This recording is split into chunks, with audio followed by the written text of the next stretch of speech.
Yo!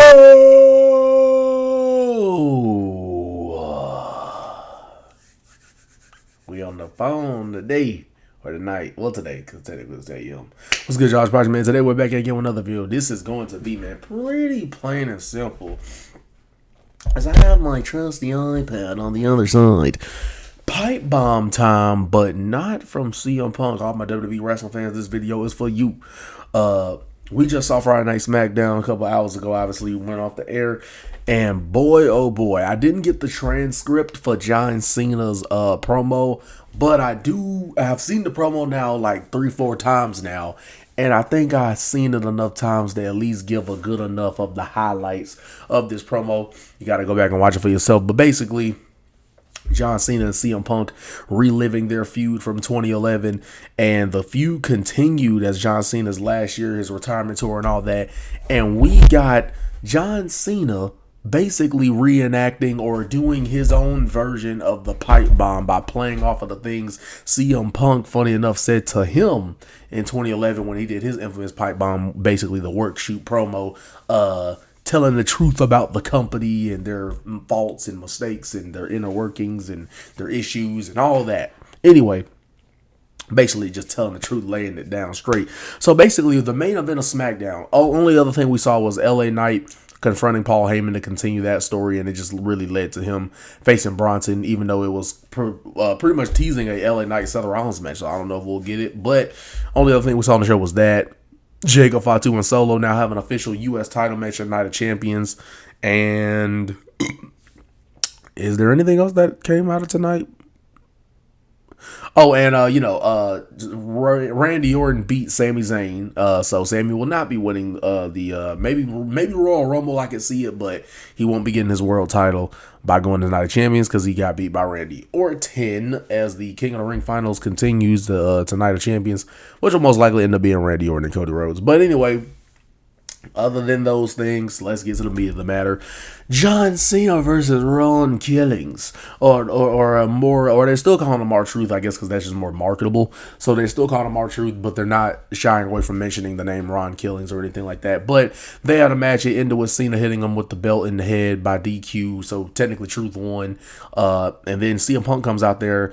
Cena brawls with him. Punk is about to hit him with the title belt and gets a low blow, gets the snap into a Slim Jim table because they put the Slim Jim logo now on the table. It's freaking crazy that they're doing that now with the ads, but Cena puts Punk through the table, grabs a microphone, sits on the top turnbuckle, and he does his version of the pipe bomb, mocking, making fun of, poking or jabbing at CM Punk's most infamous pipe bomb promo by just, him telling the truth about the company and their flaws and things of that nature. And Cena did his own version of it by saying some of the same words but not telling the same story, right? So he's kind of did there. Now I have the transcript for CM Punk's pipe bomb, and from this I think I'll be able to be reminded of what Cena said. So Punk started off with John Cena, as you lay there hopefully uncomfortable as you could possibly. I want you to listen to me. I want you to digest this before I leave in 3 weeks with your WWE Championship. I have a lot of things I want to get off my chest. So John Cena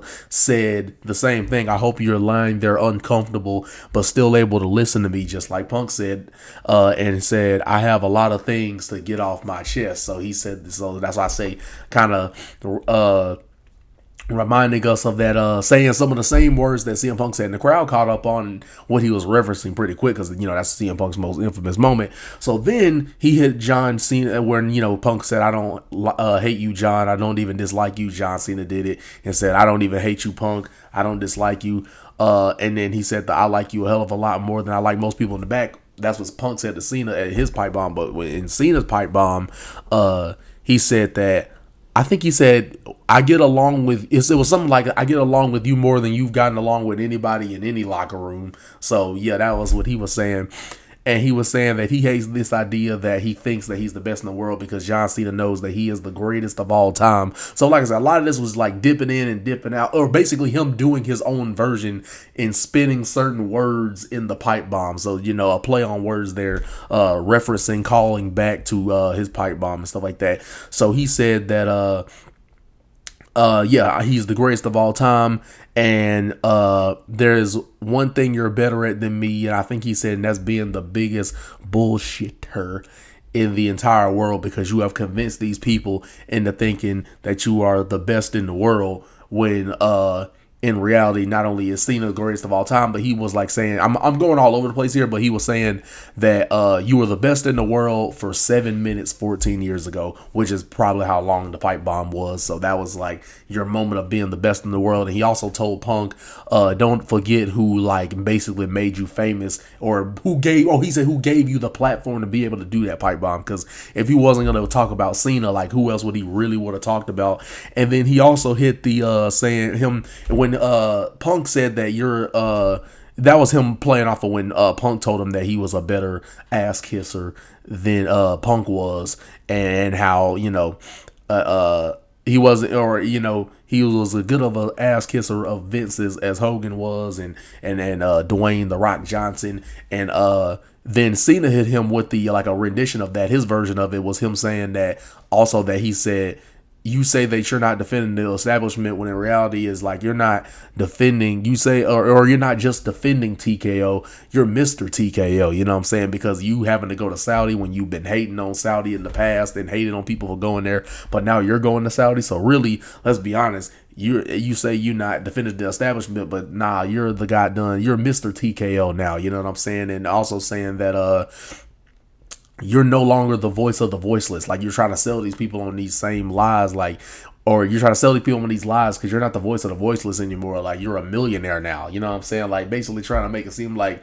you're just like one of them, but like you basically really not, type of thing. And then he did hit the whoops, I'm breaking the fourth wall, because he was like, I think when he said he's the biggest bullshit in the world, after that, Cena said, kids, the world has changed. John Cena's cursing now. I guess the whole world has changed, and the product is gonna go off the air. And he was beating on the mic saying that, unlike basically in his pipe bomb, where when he was talking, or when Punk was basically going too far, they cut his mic. But when Cena said, nah, I'm your only friend, and basically they like me, whether it's the people or whether it's backstage, because they were chanting Cena throughout this pipe bomb promo. He was like, yeah, my mic's not gonna get cut and stuff like that, and saying that let me see if anything else that he referenced specifically from the pipe bomb. So, when Punk said that he's not on some crappy show on the USA Network, John Cena was saying that, like, he knows that the network isn't going to cut him off, like I said, because they like him and stuff like that.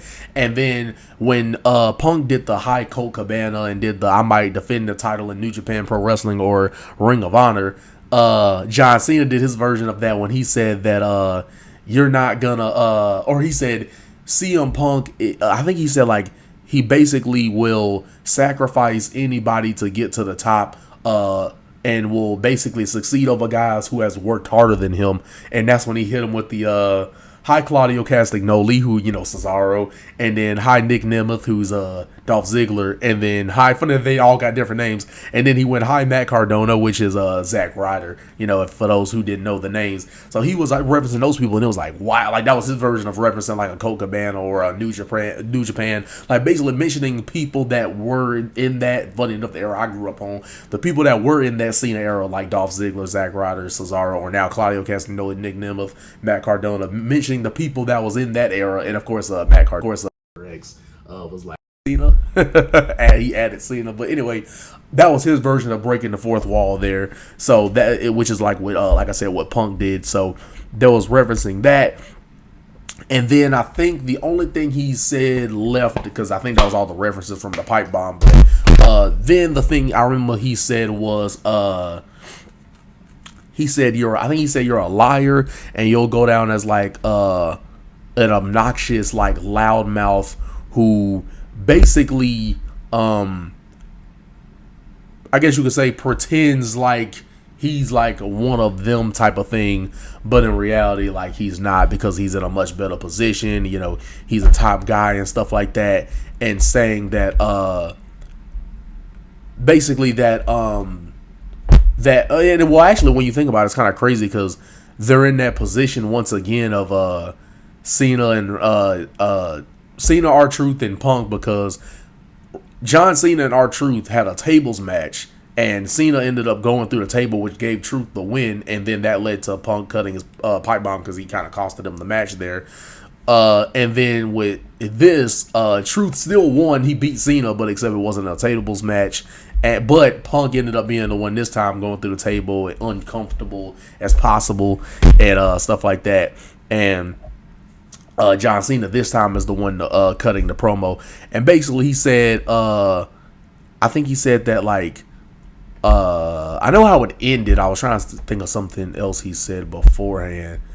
Oh man, dang! I think I'm losing it. But anyway, he was saying. I know towards the end he was saying that like I'm not gonna hurt him anymore. Like, cause the ref tried to cover up for him. He's like, I'm not gonna hurt him anymore. You know, he's got a big match next week and stuff like that. And basically, yeah, further saying that he's the greatest of all time, and the people know that because, like I said, they kept chanting Cena, and he was like, thank you to, I forgot what city they were in, but he was saying thank you, or he was saying you're welcome to those people, and the last ending line he said was like, I think the last ending line he said was like,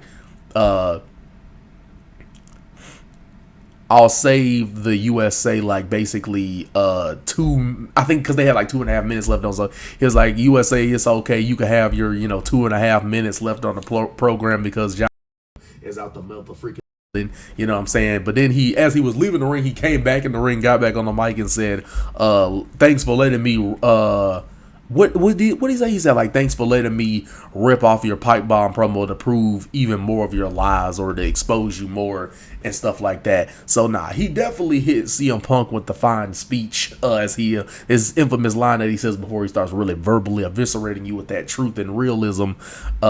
He definitely hit Punk with the fine speech here. So knowing that these are, I've said before in videos, two of the best that ever got done have a microphone, I'm really curious what Punk is gonna fire back and say, because you already know Punk has got done loading the clip for what he's gonna say on the Go Home show, which is next week. So man, yeah, Cena was definitely throwing some barbs, throwing some freaking shots, and basically saying like he was exposing Punk for basically just being a loudmouth who was the best in the world for 7 minutes. But after that, it was 7 minutes 14 years ago, and that he's not that guy anymore. But he also, I remember he said if after you lose at Night of Champions, you still think that you're the champ, or still think that you're the best in the world, then I guess the world is really small after all, type of thing, you know what I'm saying, or that type of thing. But yeah, and he was also explaining the story about how there's another similarity with a pipe bomb when CM Punk was saying that in 3 weeks he's gonna win the title and leave with it, and John Cena mentioned the fact that in 6 months he's gonna leave with the real the WWE Championship as well, because it'll be the last real championship and stuff like that. And he also said the line we've been looking for, and that is that the champ is here. You know what I'm saying? So a lot in that promo. I'll probably watch it back again and go, dang, I can't believe I forgot that one. I already know. This is what I do every time I recap a great promo. I always watch it back and be like, dang, I forgot to mention this, forgot to mention that. But if y'all did watch the promo, or if you go back and watch it, you end up letting me know what was your favorite part of this promo. On my Twitter, funny enough, I said John Cena pipe bomb better than CM Punk's pipe bomb. I put the look greater than, because I was like, yo, it might be recency bias, but God, dog, I'm telling you, man, Cena.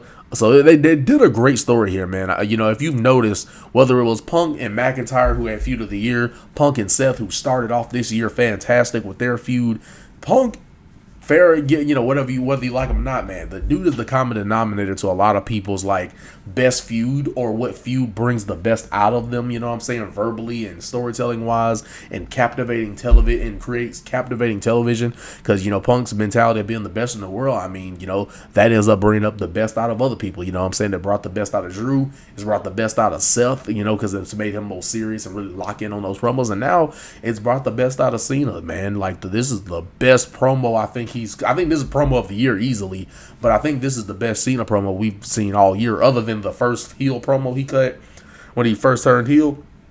This has been the best promo since he's been a heel, man, and probably one of gonna go down his all-timers throughout all of his career. But yep, Cena said, man, he's gonna prove that 25 years straight, no days off, that he is the greatest of all time. So we kept letting us know that. Not only that, that's what he thinks of himself, but that is what the people have even got done said themselves, basically, because they always cheered him when he said called himself the greatest of all time. You know, the people cheered it anyway. But hey, man, I know I'm not gonna cover it, do it justice, so y'all watch it back. Y'all quote some of the, let's do that. If you go back and watch it, quote the best line you got from this promo in the comment section down below, man. We're gonna do that. Like I said, I'm gonna probably watch it back and realize what I missed. And I probably should have watched it. I watched it multiple times, but I probably should have watched it one more time before I got on camera, because I took a break in between. So before I got on camera. So yeah. Anyway, love you, appreciate you guys. At the end of the day, what can I say? It is what it is, and what's going to be is a project continue to come out with the kinds of videos, the bangers over and over again for you guys, doing my thing and doing it well. Y'all let me know. Like I said, quote your favorite line from the promo, and we just going to goddamn keep grinding, getting to the top, talking about whatever we want to talk about, doing what we need to do to get to where we need to be, and that is at the top of the mountain when it comes to this consecration game, man. Love and appreciate you guys, and I shall see y'all in the next video. We're going to keep putting in that work, grind, time, and effort. That is the vibe that DJ's on.